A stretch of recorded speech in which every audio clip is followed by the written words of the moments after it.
4,500 miles from Pelahatchie, Mississippi, on a wind-swept hill in an English country churchyard, stands a drab gray tombstone.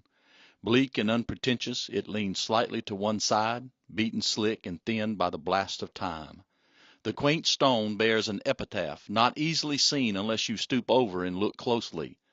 The faint etchings read, "Beneath this stone, a lump of clay, lies Arabella Young, who on the 21st of May began to hold her tongue." The tongue. What a study in contrast. To the physician, it's merely a 2-ounce slab of mucous membrane enclosing a complex array of muscles and nerves that enable our bodies to chew, taste, and swallow. How helpful. Equally significant, it is the major organ of communication that enables us to articulate distinct sounds so we can understand each other. Without the tongue, no mother could sing her baby to sleep tonight. No teacher could stretch the minds of students. No officer could lead his fighting men in battle. No attorney could defend the truth in court. No pastor could comfort troubled souls. Our entire world would be reduced to unintelligible grunts and shrugs. Seldom do we pause to realize just how valuable this strange muscle in our mouth really is. But the tongue is as volatile as it is vital. It was Washington Irving who first said, "A tongue is the only instrument that gets sharper with use." It was James, the half-brother of Jesus, who first warned, "The tongue is a fire, a restless evil and full of deadly poison. Verbal cyanide, a lethal, relentless, flaming missile which assaults with hellish power, blistering and destroying at will. And yet it doesn't look anything like the brutal beast it is.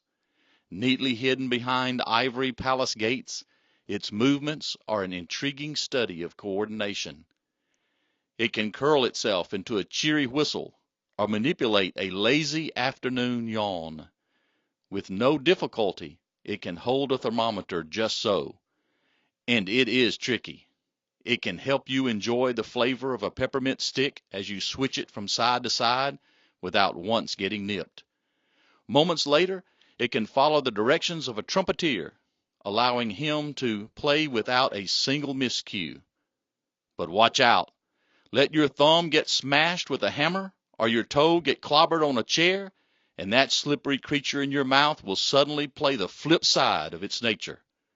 Not only is the tongue untamed, it is untamable. Meaning what? Meaning as long as you live, it will never gain control of itself. It defies being tamed. We can tame Flipper and Trigger and Shamu and Lassie. We can train falcons to land on our wrist, pigeons to carry our messages, dogs to fetch the paper, elephants to stand on rolling balls, tigers to sit on stools, and alligators to turn over and get their bellies rubbed. But the tongue? Impossible to train. Many men have offered how to keep our tongues checked and caged.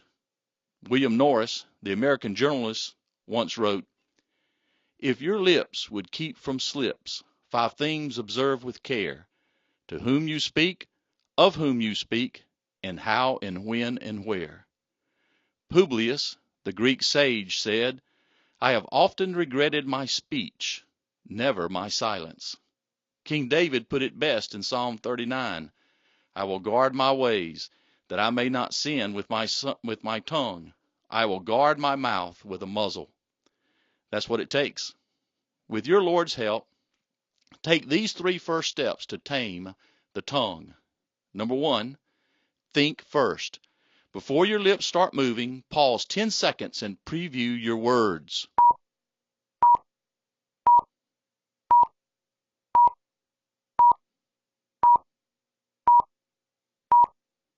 Are they accurate or exaggerated?